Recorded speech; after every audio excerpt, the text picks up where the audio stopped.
If you want better habits, but you can't seem to stick to them, this episode is for you.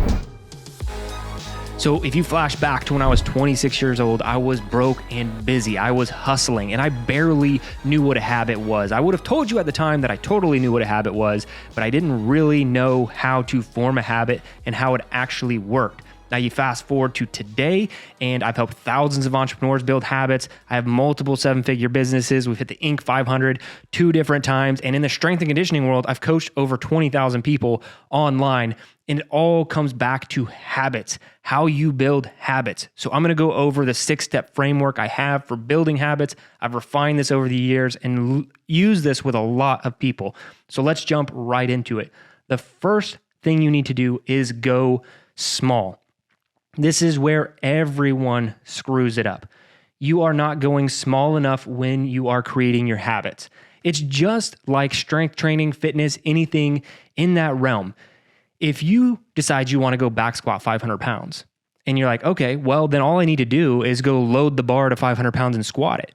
But it doesn't actually work that way, does it? You can't squat that much weight, so you need to train. You need to go smaller. You need to lift the bar. Then you need to lift 135, 225. You have to work your way up to be able to achieve such a feat.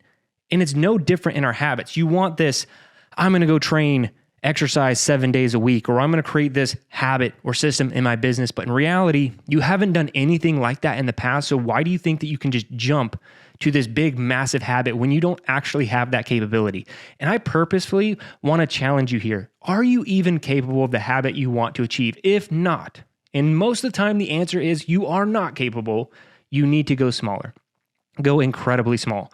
So going back to the back squat example, just because it's an easy fitness example, if I want to squat 500 pounds, what do I need to get in the habit of doing? Probably squatting multiple times per week. So the only habit there is not some linear progression program. The actual habit is just getting in the gym 2 to 3 days per week and squatting. We can worry about the weight. We can worry about the programming. We can worry about everything else later. So any habit you are trying to build, you need to go small as possible. All right, number 2, never more than one habit at a time. That is how habit building works. You build one habit, you focus on that for as long as you need to before it actually becomes a habit. So if that's 6 weeks, 6 months, a year, whatever it takes, however long until that is an actual habit, you don't have to think about anymore. It's a routine. It's something you're going to execute every single day. You don't move on. You don't go build a new one. You don't habit stack. You don't do anything until that one is actually a habit. And what people want to do, we talk about this, oh, well, it takes 3 weeks to build a habit, which is complete BS. It doesn't take 3 weeks to make a habit. It's more like 60 to 70 days. If you're lucky, it's really 100 days is what I push most people to do. Do something for 100 days. And I'll talk more about that in the next phase here. But you need to just do one at a time. In a year, you might only be able to accomplish 3 habits. But if there are 3 life-changing habits that are going to stick around for the next decade, that's huge. So again, like going small, only one at a time, then you can do the next one and you slowly start to build this until you transform who you are one habit at a time. Never more than one habit at a time. The third tip I have here is more in the tactical nature, and it's front loading the habit. You need to front load your habits. So if you want anything in this life, it's best to do it first thing in the morning, right? It's just the first part of your day. And it can be anything. I could give a couple examples. If you want to drink more water, try to get 30, 40, 50% of your water consumption in the first few hours of the morning. If you want more protein in your diet, try to get 30, 40, 50% of the protein you need up front. If you're trying to get more steps in a day, try to go run 1-2 miles in the morning, whatever it is, to front load that habit, because backloading almost never works. That's where the procrastinator lives, right? Is like, oh, I want to get 15,000 steps a day. And then you're like, at the end of the day, 8 p.m., you're at 7,000 steps. Now you're walking around the block like an idiot because you just didn't front load it. So front load it so the rest of your day is a lot easier.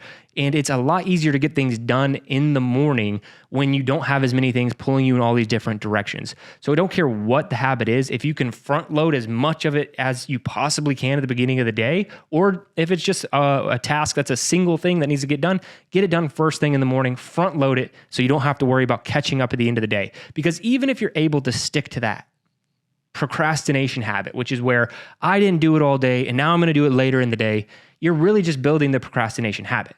And that's not the habit you want, because how many more times can you do that? If we get through a 100-day cycle and it's good, but really you're just stressing and burning out and doing it at the end of your day, you're not really building up a good habit. You're just doing the grit and willpower thing at the end of every single day. And that's not what we're trying to build. Now, building grit and willpower is a good thing, but that's not what we want to have to utilize every time we are going to make a new habit. We want it to become automatic. That's the goal. So front load things, and that becomes way easier and way more possible. Number 4 is hire help. Hire a coach. Hire somebody who can hold you accountable. That is typically the first thing I do anytime I am going down into a new endeavor. Like when I first started shooting video content, I hired a coach for that because I knew that they were going to ask me every single week what I've done, what I've recorded. I didn't want to be the guy who came and didn't have an answer to that question. Accountability is huge. It's how humans work. It's how we operate. So if you can hire a coach to hold you accountable to different things, and hey, maybe if you don't have the cash to hire somebody, do you have a friend who won't take your BS and will actually try and hold you accountable, check in with you? Typically, I've seen those things fizzle out like pretty fast. So the best thing you can do is hire a coach, someone who can hold you accountable to getting the things done that you need to get done. And you don't have to do this step. It's really if you're struggling, if you feel like I just can't do this, I'm not doing it the right way, I'm not sticking to a habit, but you absolutely want this habit in your life, hire a coach, especially in the fitness, nutrition side, hire a coach. Don't run from your coach when they're trying to hold you accountable. That's what a lot of people do. They stop listening to the check-ins. They don't want to go to the meeting. They cancel the subscription. Just stick to it. Pay them no matter what until you start to make this habit automatic. All right, number 5, I've mentioned it several times, but you need to do it 100 times. Look, if you read the book, The One Thing, it talks about a lot of the psychology and research on building a habit. And during this, there was this really big study, people landed on it needing to be 3 weeks, but that wasn't the real answer. That was what the average came out to be. When you look at like the median, it was more like 66 days is what the math came out to be. And what I found, and actually tracking these things, when I want a new habit, I track it. I use like a habit tracker. I'll see. I have found that it takes most of the time, even more than 66 days for it to truly become automatic. And I'm not just like talking about a streak that you can maintain. I'm talking about to where it becomes a habit. I wake up in the morning, I drink my water, I do whatever the habit is, I drink the water, I do all of those things. It takes a long time. And what I found is the magic number that's worked with everyone I've pretty much ever worked with on the fitness side, on the business side, 100 times. 100 times in a row. And if you fail, you start back over. You don't get to move on until you've done it 100 times. Once you've done it 100 times, you can then move on. But that is what I recommend for most people. It's ruthless. It's hard. You will fail. You will fail over and over and over again, but you will keep starting at day 1 until you get 100. And I guarantee if you can take that mentality, I'm going to do this no matter what, till I get it 100 times, you will start to build that habit. It will become automatic. You'll be able to stack another one in the next 100 days, and you will then start to transform who you are. But until you can take that mindset, you're not going to make any progress. You're just going to be the person who wants a habit but never actually gets the habit. All right, number 6, you will fail. You will fail more than once. You will fail 2, 3, 4, 5, 6, 7, 8, 9, 10 times when you are trying to build a habit. You will fail over and over and over again. It's just what is going to happen. And it took me forever to realize that you just need to try again. Now, I know that whole adage is super cliche, dust yourself off and try again. But here's the deal. Most people, after they fail a few times, they start to abandon it. And they think that they're not that type of person. They can't be that person. They're just other people who have these good habits. I'm not like them. They're amazing. I'm not amazing. That is not the case. And I'm not trying to be rah motivational for you. I'm letting you know that every successful person I've ever met, myself included, we fail a shit ton when we are trying to build a new habit, a new system, a new framework. But the difference is not that just we try again, we know that it's part of the process. So we don't beat ourselves up. We don't have the internal self-talk where we're saying we're not that type of person. We just keep after it. You just need to keep going and know, hey, I want to create this new habit. I want to work out 6 days a week. That's the new habit. I'm only doing 2 days a week right now. And then you do 6 days a week and you do that for 6 weeks. and it's not a habit, and it falls off and you're back down to 2-3 days a week, you failed. You just need to start over. Just start over back to the 6 days a week. It will eventually become a habit. It will eventually get there.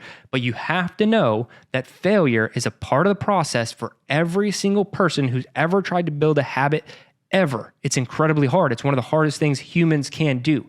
But like I've been saying this entire time, if you can build habits slowly, maybe 1 to 3 new impactful habits per year, and they stick, in a few years, you will be a completely different person. You'll be the person that you want to be.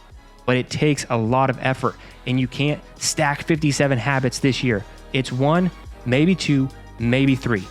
Implement all of these steps, and you will be closer to getting the habits you want and becoming who you want to be.